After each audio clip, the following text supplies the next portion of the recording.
মনে বড় আশা ছিল যাব মদিনা। মনে আশা আছে না নাই? মনে বড় আশা ছিল যাব মদিনায়। সালাম আমি করব গিয়ে, সালাম আমি করব গিয়ে নবীজি রওজায়। মনে বড় আশা ছিল যাব মদিনায়। মনে বড় আশা ছিল যাব মদিনায়। আরব সাগর পাড়ি দিব, নাই তো আমার তরি, পাখি নয় তো উড়ে যাব ডানাতে ভর করি। আমার আশা আছে সম্বল নাই, আশা আছে সম্বল নাই, করি কি উপায়। মনে বড় আশা ছিল, জোরে বলেন, মনে বড় আশা ছিল। আশা আছে সম্বল নাই, আশা আছে সম্বল নাই, করি কি উপায়। মনে বড় আশা ছিল, সবাই মনে বড় আশা ছিল। সালাম আমি করব গিয়ে, সালাম আমি করব গিয়ে নবীজি রওজায়। মনে বড় আশা ছিল,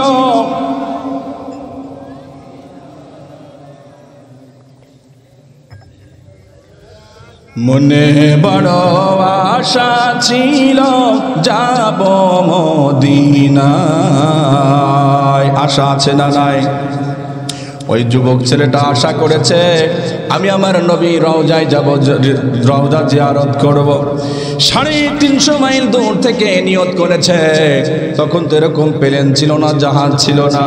একটা ঘোড়া নিয়া, কিছু খাবার নিয়া আল্লাহর বান্দা যুবক, নওজোয়ান যুবক নবীর রওজা জিয়ারতের জন্য বের হয়ে পড়লেন। লম্বা ঘটনা শুধু বোঝানোর জন্য সংক্ষেপ করে দিলাম। নওজোয়ান যুবক চলতেছেন প্রায় 150 কিলোমিটার আসার পরে একটা ঘটনা ঘটে গেল। আল্লাহর বান্দা নওজোয়ান যুবক মরু প্রান্তর দিয়ে পাড়ি দিয়ে চলতেছেন। চলতে চলতে ক্লান্ত হয়ে গেছে, বড্ড উত্তপ্ত গরম। চিন্তা করলো একটু বিশ্রাম নেব কোথায়। খুঁজতে খুঁজতে একটা খেজুরের বাগান পেয়ে গেলেন। খেজুরের বাগানের মধ্যে ঢুকে পড়লেন। খেজুরের বাগানের ভিতরে যাইয়া আল্লাহর বান্দা একটা উটটা একটা খেজুর গাছের সাথে বেঁধে রেখেছে, কিন্তু বাধাটা ছিল বড় নরমাল। তিনি ক্লান্ত হয়ে গেছেন, খেজুর গাছের নিচে ছায়ার মধ্যে ঘুমিয়ে পড়েছেন। এরপরে ওই খেজুর গাছের সাথে যেই উটটা বাঁধা ছিল, উটটা নরমাল বাঁধার কারণে উটটা খুলে গেল। উটটা এবার ওই বাগানের মধ্যে ঘোরাফেরা শুরু করেছে। বাগানের এক প্রান্তে ছিল ছোট্ট ছোট্ট খুরমা খেজুর গাছের চারা। এই উটটা ওই খুরমা খেজুর গাছের চারার মধ্যে যে চারাগুলো নষ্ট করতেছিল, ওই বাগানের মালিক ছিল একজন বৃদ্ধ মানুষ। দেখলো যে ওই উটটা আমার ছোট্ট ছোট্ট খুরমা খেজুর গাছের চারাগুলো নষ্ট করে দেয়। এখন উটের সামনে যাইতেও ভয় লাগে। দূর থেকে একটা সুকা পাথর নিয়ে উটের মাথার দিকে মেরেছে। ভাগ্যক্রমে এই পাথরটা উটের মাথার এমন জায়গায় লেগেছে যেখানে কানা হয়ে গেছে। এবার রক্তপাত শুরু হয়েছে। রক্তক্ষরণ, এত পরিমাণে রক্তক্ষরণ হয়েছে, উটটা ওখানেই রক্তক্ষরণের কারণে মরে গেছে। এবার মুসলমান বৃদ্ধ মানুষটা চিন্তা করলো, হায় রে, আমি এই উটটাকে মেরে ফেললাম, না জানি উটটা কার, আমার খেজুর গাছগুলো নষ্ট করলেও তো কিছু হতো না, কিন্তু উটটা তো মেরে ফেললাম। বলেন তো মুসলমান যারা অপরাধ করার পরে অনুশোচনা করে কি করে না? কিন্তু আমরা নামে মুসলমান অপরাধ করার পরেও যদি বলা হয়, অনেক সময় বলে কইরিসিতে কি হয়েছে, যা পারিস তে করিনি, বলে কি বলে না? ক্ষমতার জোরে কথাগুলো বলে কি বলে না? আমার ভাইরা, বৃদ্ধ মানুষটি চিন্তা করলো, কারোট আমি পালায়া যাব না, এখানে দাঁড়ায় থাকি। এবার ওই যুবকের যখন ঘুমটা ভেঙে গেছে, দেখে খেজুর গাছের কাছে একটা উট আমার শেষ সম্বল, এই উট না হলে আমি নবীর রওজা জিয়ারত করতে যেতে পারবো না, চলার মতো তো কোনো বাহন নাই, উটের পিঠেই ছিল খাবার সব কিছু। এবার খুঁজতেছে, খুঁজতে খুঁজতে দেখে বাগানের এক প্রান্তে গিয়া উটটা মরে পড়ে আছে, পাশে একজন বৃদ্ধ চাচা দাঁড়িয়ে আছে। যুবক জিজ্ঞেস করলো, চাচা আমার এই উটটাকে কে মেরেছে, তুমি কি বলতে পারবা? বলেন তো মুসলমান জীবন যেতে পারে মিথ্যা বলতে পারে নাকি? কথা বলে না, মিথ্যা বলতে পারে নাকি? কিন্তু আমরা মুসলমান তো মিথ্যা যেখানে বলা টোল করতে না পেরে একটু মৃদু আঘাত করেছি, তোমার বাবা মরে গেছে, তবে আমি এখানে এখনো পর্যন্ত দাঁড়িয়ে রয়েছি। দুইজন যুবক বলছে, ভাই তুমি তো পালিয়ে গেলেও যেতে পারতে, দাঁড়িয়ে আছো কেন? বলে আমি তো মুসলমান, আমি চাই না পালিয়ে গিয়ে খুনি হয়ে কবরে যায়। ও ভাই, তোমার বাবাকে আমি মেরে ফেলেছি, আমি হত্যাকারী হয়ে গেছি, এবার তুমি আইন মোতাবেক, শরীয়তের বিধান, কোরআনের বিধান মোতাবেক আমার যে শাস্তি হও মাথা পেতে নেব।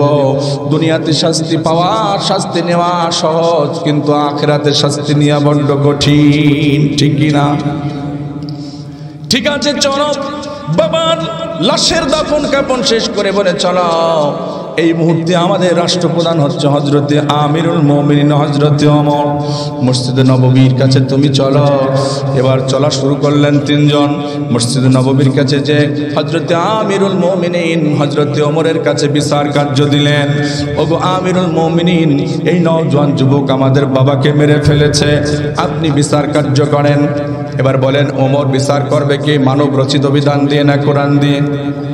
কোরআন দিয়ে বিচার করবে। বিচার আসন বসলো, বিচার কার্য শুরু হলো।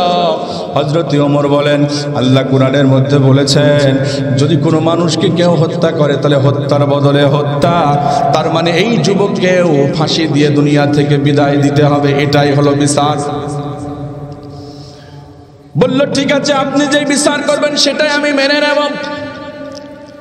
যুবককে জিজ্ঞেস করলো, যুবক তোমার বিরুদ্ধে যেই অভিযোগ, তুমি কি সেই অভিযোগ মেনে নিচ্ছ কি না? যুবক বলে, হুজুর আমি তো নিজেই বলছি আমি হত্যা করেছি, যত অভিযোগ আছে সব অভিযোগ সত্য, একটাও মিথ্যা না। আপনি যেই বিচার হয় সেই বিচার আমারে করে দেন, আমি খুনি হয়ে কবরে যেতে চাই না। সুবহানাল্লাহ বলেন। এবার বিচার কার্য সমাপ্ত করবে, আপনার গর্দান কেটে দিয়ে দ্বিখণ্ডিত করে দিয়ে ফাঁসির কার্য ফয়সালা শেষ করবে। এবার হযরত ওমর ডেকে বলে, যুবক রে, তোমার মনের মধ্যে কোনো আশা আছে নাকি বলো? মৃত্যুর পূর্বে তোমার মনের মধ্যে কি আশা বলো, তোমার আশাটা আমরা পূর্ণ করার জন্য চেষ্টা করব। যুবক ডেকে বলে, ও আমিরুল মুমিনিন, আমার জীবনে কোনো আশা নাই, তবে একটা বড় আশা আমার মনের মধ্যে আছে। কি আশা বলো? কয়, আমি আপনার কাছ থেকে একটু ছুটি নিতে চাই, বাড়িতে যাব। কয়, এ আবার কোন আশা? তুমি ফাঁসির আসামি, তোমাকে বাড়িতে যাওয়ার ছুটি কেমনে দেব?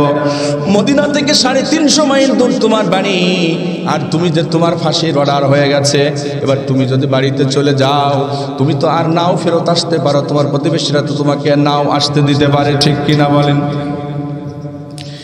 তুমি এই ছুটিটা তোমার দেয়া যাবে না, তবে হ্যাঁ ছুটি দিতে পারে যদি মদিনায় তোমার কোনো আত্মীয় স্বজন থাকে, আর সেই আত্মীয় এসে যদি তোমার জামিনদার হয় তাহলে ছুটি দেওয়া যেতে পারে।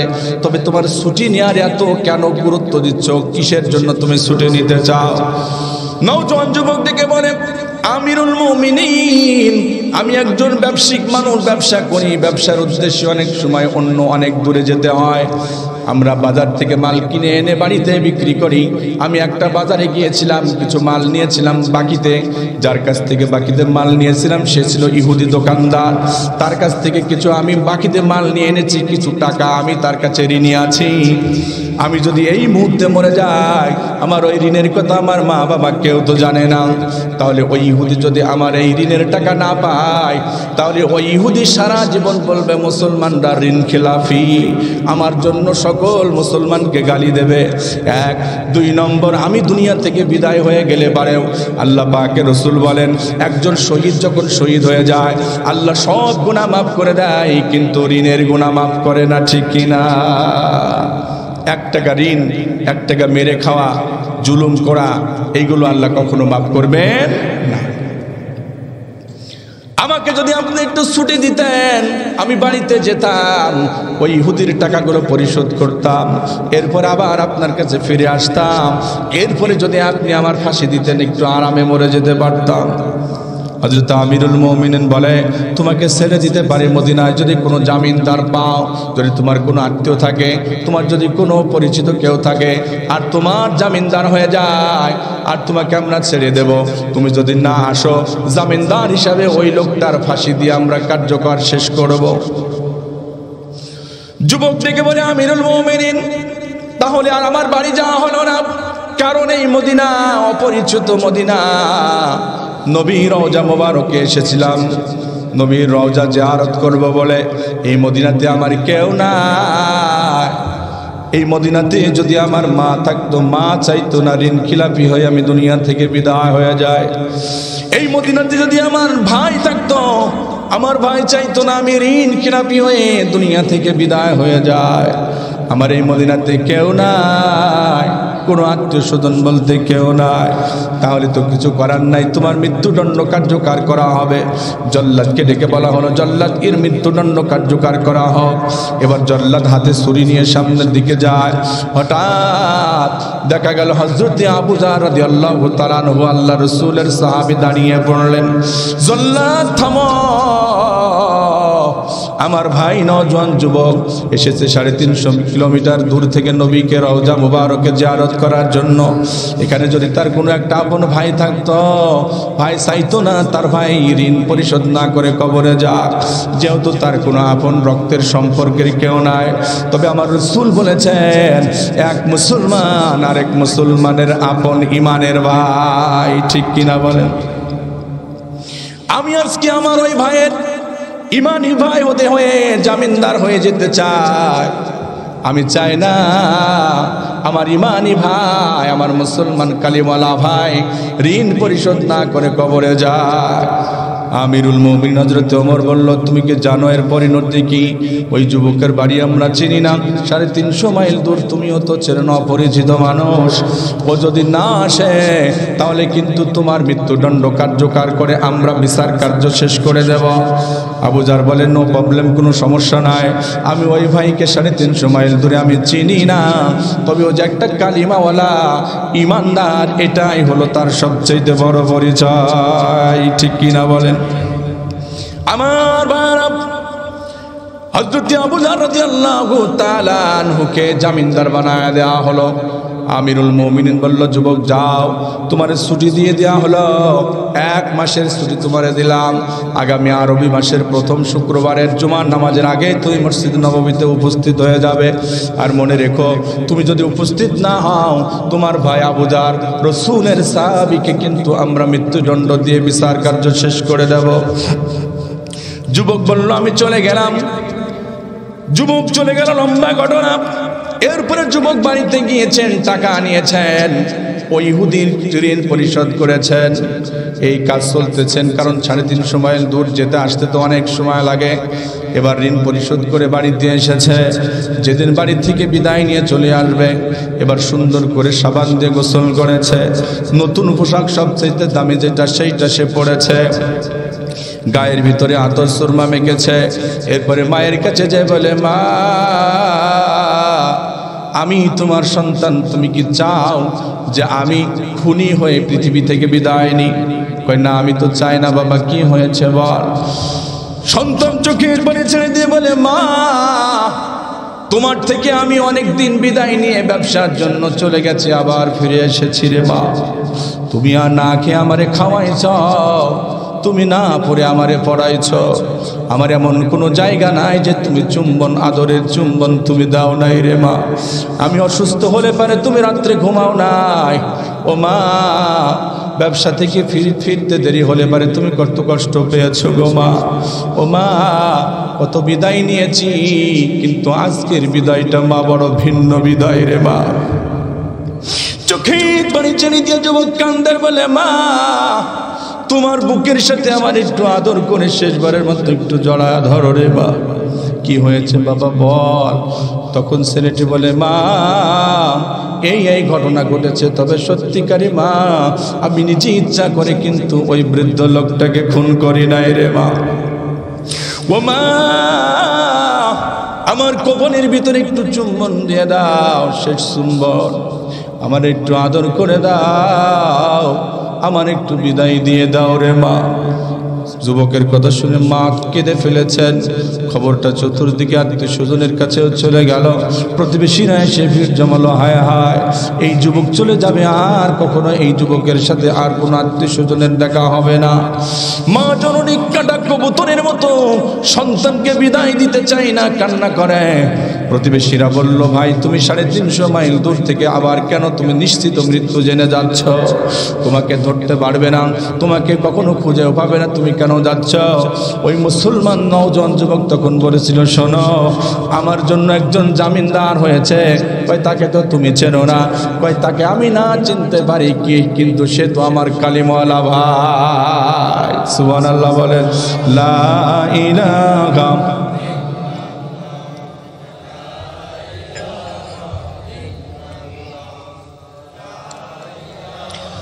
চোখেরই পলকে তুমি হতে পারো লাশ, চিরতরে বন্ধ হবে তোমারই নিঃশ্বাস।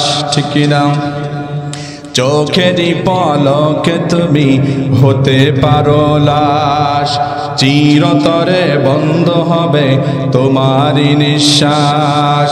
হবে এলান তোমারই নাম মসজিদের মাইকে, হবে এলান তোমারই নাম মসজিদের মাইকে। বাড়িওয়ালা নাই রে, বাড়ি নাই রে দুনিয়াতে, বাড়িওয়ালা নাই রে, বাড়ি নাই রে দুনিয়াতে। চোখেরই পলকে তুমি হতে পারো লাশ, চিরতরে বন্ধ হবে তোমারই নিঃশ্বাস। লা ইলাহা।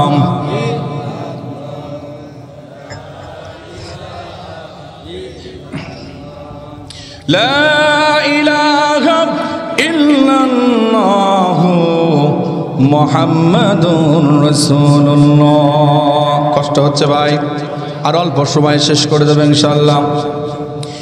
যুবক এবার মায়ের কাছ থেকে বিদায় নিয়া বাবার কাছে যে বলে, আব্বা আমি তোমার সন্তান, যেভাবে তোমার খেদমত করা দরকার করতে পারি নাই। মনে বড় আশা ছিল, যতদিন বেঁচে থাকবো তোমাদের খেদমত করব, তোমাদের দেখাশোনা করব। কপালে নাই আব্বা গো, তোমার বুকটা আমার বুকের সাথে একটু লাগায়া দাও, শেষবারের মতো তোমার একটু বুকে জড়ায় ধরি রে বাবা। বাবার সাথে বুকটা লাগাইয়া সন্তান যেন ফুপিয়ে ফুপিয়ে কান্দার বলে, বাবা গো মাফ করে দিও, কত কষ্ট করে তুমি লালন পালন করেছো আমাকে, কত কষ্ট দিয়েছি বাবা। আমার আশা ছিল মৃত্যু পর্যন্ত তোমাদের খেদমত করব, সেবা শুশ্রূষা করবো রে বাবা, কিন্তু ভাগ্য হলো না। মেহেরবানি করে তুমি আমাকে ক্ষমা করে দিও। বাবার বুকে জড়াইয়া কান্না করে আর বিদায় নেই। এবার সবার কাছ থেকে বিদায় নিয়া নওজোয়ান যুবক একটা নতুন সুন্দর ঘোড়া নিয়া, যাতে জোরে যাওয়া যায়, ঘোড়ার উপরে সওয়ার হলেন। কিন্তু এদিকে সমস্ত কার্যক্রম শেষ করতে করতে আগামী মাসের শুক্রবারের সময় চলে এসেছে। এখনো পর্যন্ত যুবকের সংবাদ নিয়ে দেখে না মদিনাতে আসে নাই। তাহলে যুবকের কি পথের মধ্যে কোনো সমস্যা হলো নাকি, নাকি যুবক নিজ ইচ্ছা করে আসলো না? আমিরুল মুমিনিন হযরত ওমর রাদিয়াল্লাহু তাআলা আনহু এবার আবু জারের কাছে খবর চলে গেল, ও আবু জার তুমি যেই যুবকের জামিনদার হয়ে তুমি এই জামিনদার হয়ে রয়েছ, ওই যুবক কিন্তু আসার কথা ছিল মসজিদে জুমার নামাজের আগে, সে কিন্তু এখনো মদিনায় আসে নাই। সুতরাং তুমি বাড়ির থেকে বিদায় নিয়ে নাও, এটাই হবে তোমার শেষ বিদায়। জুম্মার নামাজের পর কিন্তু ওই যুবকের বদলে তোমার মৃত্যুদণ্ড কার্যকর করে দেওয়া হবে। এবার হযরতে আবু জার বাড়ির থেকে বিদায় নিলেন, নতুন পোশাক পরে চলে আসলেন। এরপরে জুম্মার নামাজ শেষ হয়ে গেল, হযরতে আমিরুল মুমিনিন বিচারের কার্য শুরু করলেন, বিচারের আসনে সমাসীন হলেন। এবার বিচার শুনিয়ে দেওয়া হলো। ও উপস্থিত সাহাবায়ে কেরাম, তোমরা জানো এই যে আবু জার একজন খুনি যুবকের জামিনদার হয়েছিল, আসার কথা ছিল জুম্মার আগে, আসে নাই। আমরাও ভেবেছিলাম হয়তো আসবে না, এই জন্য এর বদলে আজকে আবু জারের মৃত্যুদণ্ড কার্যকর করে আমরা বিচার ফয়সালা শেষ করব। ওই দুইজন নওজোয়ান যুবক যাদের বাবাকে মেরে ফেলা হয়েছিল, তারাও বিচার দেখার জন্য উপস্থিত হয়ে গেছে।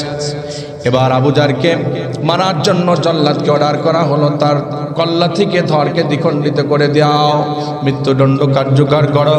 জল্লাদ হাতের ভিতরে তলোয়ার নেয়া সামনের দিকে আগায়। এদিকে মদিনার ভিতরে সাহাবায়ে কেরামের মধ্যে কান্নার ঝড় বয়ে যায়। সবাই কান্না করে, এমন কান্না করে কারণ আবু জার তো যেমন তেমন সাহাবী না। হযরতে আবু জার আল্লাহর নবীর খেদমত করতে গিয়ে নিজের জীবনে ঘর সংসার পর্যন্ত করে নাই। সুবহানাল্লাহ বলবেন না? শুধুমাত্র তারাই একদিন জিবরাইল আলাইহিস সালাম এসে বলেন, ওগো নবী, ওই যে দেখা যায় চাদর মুড়ি দিয়া, ওই যে আপনার সাহাবী। আল্লাহ নবী বলে, জিবরাইল তুমি আমার সাহাবীকে চেনো? জিবরাইল বলে, ইয়া রাসূলুল্লাহ, আপনার সাহাবী আবু জারকে শুধু আমি জিবরাইল চিনি এমনটি নয়, আসমানে যত ফেরেশতা রয়েছে সকল ফেরেশতা আপনার সাহাবী আবু জাররে চেনে। সুবহানাল্লাহ। কেন কেন আমার আবু জার কি আমল করেছে? জিবরাইল সেদিন বলেছিল, ইয়া রাসূলুল্লাহ, তার আমলের মধ্যে দুইটা আমল আল্লাহর কাছে সবচাইতে প্রিয়। এক নম্বর, সে নিজেকে সবচাইতে ছোট মনে করে, সে সবচাইতে ছোট মনে করে, নিজেকে বড় মনে করে না। আমাদের সমাজে তো টাকা পয়সা হলে পারে তারা মাথায় হাতই দেওয়া যায়, কথা বলেন ঠিক কি না? সবচাইতে নিজেকে ছোট মনে করে। আর দুই নম্বর, সূরা ইখলাস এত তেলাওয়াত করে, সূরা ইখলাস 3 বার তেলাওয়াত করলে 1 খতমের সওয়াব হয়। ইয়া রাসূলুল্লাহ, এত পরিমাণ সূরা ইখলাস তেলাওয়াত করে যে আবু জারের আমলনামায় যত খতমের সওয়াব রয়েছে, পৃথিবীর অন্য কোনো মানুষের আমলনামায় এত খতমের সওয়াব নাই। এই জন্য আবু জারকে সবাই চেনে। এই এমন একজন আবু জার এবং একজন রাসূলের সাহাবী, নির্দোষ সাহাবীকে আজকে মৃত্যুদণ্ড কার্যকর করা হবে। সাহাবায়ে কেরামরা কান্না করতেছে, কান্না, কিন্তু আবু জারের মধ্যে কোনো কান্না নাই। জিজ্ঞেস করা হলো, আবু জার, তোমার জন্য মদিনার সকল সাহাবীরা পাগল, সবাই কাঁদতেছে, কিন্তু তুমি তো কান্দো না, ব্যাপারটা কি বুঝলাম না। আবু জার সেদিন বলেছিল, শোনো, আমি আবু জারের কোনো আমল নাই যে আমলটা আল্লাহর কাছে পেশ করে আর বলবো, আল্লাহ এই আমলের ওসিলায় তুমি আমাকে জান্নাত দাও। আমি শুধু এই আমলটুকু নিয়ে যেতে চাই। আমার রাসূল বলেছেন, এক মুসলমান আরেক মুসলমানের ভাই, আমি এই ভাইয়ের জন্য যে আজকে আমার নিজের জীবন দিতে পারতেছি, আমি হাসরের ময়দানে আমার রাসূলকে বলবো, রাসূল আপনার একটা হাদিসের উপর আমল করেছি, আল মুসলিম ওয়াকুল মুসলিম, এক মুসলমান আরেক মুসলমানের ভাই। আমি আমার মুসলমান ভাইয়ের পাশে বিপদের সময় দাঁড়িয়েছিলাম, এই জন্য আমাকে মৃত্যুদণ্ড দেওয়া হয়েছে। ইয়া রাসূলুল্লাহ, ও আমার আল্লাহ, এই ওসিলাই তুমি আমাকে ক্ষমা করে জান্নাত দিয়ে দাও। সুবহানাল্লাহ। এবার জল্লাদ সামনের দিকে আগায়, সাহাবায়ে কেরামরা জোরে জোরে আত্মচিৎকার করে কাঁদতেছিলেন, কান্নার রোল পড়ে গেল। এবার জল্লাদ আবু জারের কল্লার দিকে তলোয়ার মারবেন এমন অবস্থায় একজন সাহাবী ডেকে বলল, জল্লাদ একটু তলোয়ারটা থামাও। কয় কেন? ওই যে দেখা যায় কে যেন মদিনার বালু ঝড় উড়ায়া ঘোড়ার উপরে চড়ে চড়ে আসতেছে, একটু অপেক্ষা করো, কে যেন আসতেছে। সুবহানাল্লাহ বলে। আমিরুল মুমিনিন হযরত ওমর বলছে, জল্লাদ থামাও, দেখি লোকটা এত দ্রুত বেগে কে আসতেছে। এরপরে দ্রুত বেগে এসে সাহাবায়ে কেরামদের কাছে ঘোড়ার থেকে নেমে পড়লেন। যুবকের চেহারার মধ্যে ধুলা বালি এমন অবস্থা যে চেনা যায় না। এটা কোন যুবক? একটু জিকির করেন লা গরম পানি নাই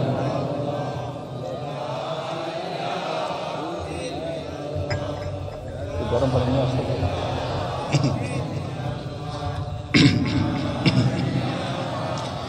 লা ইলাহা ইল্লাল্লাহু মুহাম্মাদুর রাসূলুল্লাহ।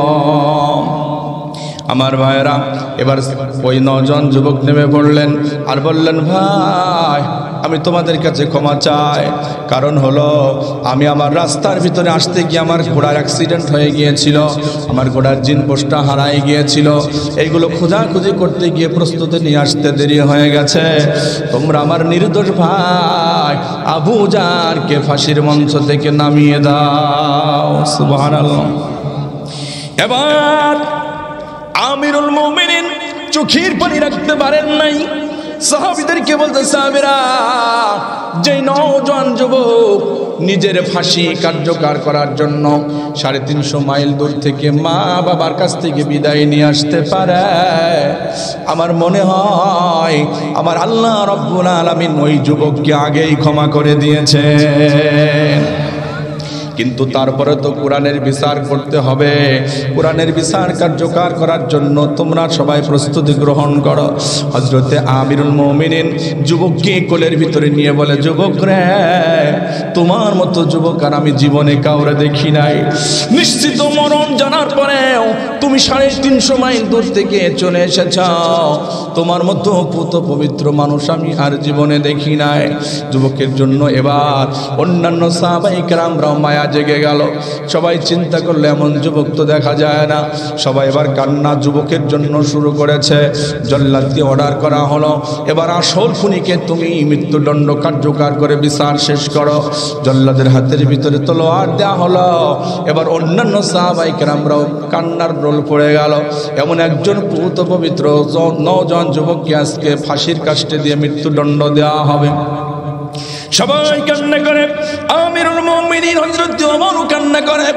ওই বিচার কার্যের মধ্যে যার বাবাকে মেরে ফেলেছিল তারা 2 ভাইও ছিল, তারাও এই অবস্থা দেখে চোখের পানি ছেড়ে দিয়ে তারাও কান্না করছে। সুবহানাল্লাহ বলেন। এবার জল্লাদ যখন কাটতে যাবে অবস্থায় ওই 2 জন যুবক যাদের বাবাকে মেরে ফেলেছিল, ওই 2 জন যুবক বলে, জল্লাদ একটু দাঁড়াও, আমরা বুঝতে পেরেছি যেই যুবক 350 মাইল দূর থেকে নিজের পাপের প্রায়শ্চিত্ত করার জন্য নিশ্চিত মৃত্যু জেনেও আসতে পারে, ওই যুবক কখনো আমাদের বাবাকে ইচ্ছা করে মারতে পারে না। বুঝতে পেরেছি ও আমিরুল মুমিনিন, আমরাই তো আপনার কাছে বিচার দিয়েছিলাম বাবার বিচার চাই বলে। আজকে যদি আমরা বিচার আপনার কাছে মাফ করে দিই, আমার ভাইকে যদি আমরা বুকে ফিরায় আনি, তাহলে কি আপনি মাফ করবেন না? হ্যাঁ, কোরআনের আয়াত আছে, যদি যে ব্যক্তি দাবি করেছে এই বিবাদী যদি বাদী আর বিবাদী যদি মীমাংস হয়ে যায়, তাহলে ওর ফাঁসির কাষ্ট থেকে মৃত্যুদণ্ড থেকে ছেড়ে দেওয়ার আইন আছে। 9 জন যুবক বলে, ও ভাই এদিকে আসো, তুমিও তো কালিমাওয়ালা ভাই, আমিও তো কালিমাওয়ালা ভাই, যাও যাও, আজকে আমি তোমাকে মাফ করে দিলাম। আমিরুল মুমিনিন, আমার ওই ভাইকে আমি আপনার কাছে নিয়ে এসেছিলাম আমার বাবার আপনার মৃত্যুদণ্ডর শাস্তি দেবার জন্য। আজকে আপনি ওই কালেমাওয়ালা 9 জন যুবক ভাইকে আমাদের কাছে ছেড়ে দেন। আজকে থেকে আমরা 2 ভাই নয়, আজকে থেকে আমরা 3 ভাই। তাহলে এক ভাইয়ের জন্য আরেক ভাই স্যাক্রিফাইস করার দরকার আছে না নাই? একজনের সাথে আরেকজনের সাথে সুন্দর ব্যবহার করার দরকার আছে না নাই? আল্লাহ রাব্বুল আলামিন সেইটাই বললেন 2 নম্বরে, ওয়াল ইহসান, তোমরা সৎ আচরণ করো। সে গরিব হোক, সে দুস্থ হোক, সে ফকির হোক, কাজের লোক হোক অথবা মালিক হোক, সবার সাথে সুন্দর আচরণ করতে বলেছেন কে? এই জন্য মা বাবার সাথে সুন্দর আচরণ করতে হবে, প্রতিবেশীর সাথে সুন্দর আচরণ করতে হবে, সকলের সাথে সুন্দর আচরণ করতে হবে। আমার ভাইরা, সূরা, আমরা কোন সূরার আলোচনা শুনছি মনে আছে তো? বলেন তো। সূরা নাহল আয়াত নম্বর 90। এই 90 নম্বর সূরা নাহলের আয়াতের তাফসীর করতে গিয়ে আমরা দুটি বিষয় শুনেছি। একটি হচ্ছে ন্যায় বিচার করতে হবে, 2 নম্বর সৎ আচরণ করতে হবে। একজন মুসলমান আরেকজন মুসলমানের জন্য জীবন দিবে, কথা বলেন ঠিক কি না? একজন মুসলমান আরেকজন মুসলমানের ব্যথায় ব্যথিত হবে, একজন মুসলমানের আনন্দে আরেকজন মুসলমান আনন্দিত হবে, তখনই হবে সৎ আচরণ। এই সৎ আচরণ সম্পর্কে আমরা কথা বলেছি। বাকি 4টি বিষয়ের প্রতি কথা বলতে গেলে অনেক রাত হয়ে গেছে, শীতের রাত। আমার মা বোনরা তো আছে, কথা বলেন ঠিক কি না? আমাদের মা বোনদের জন্য তো ওয়াজ করা হয়েছে, তারপরও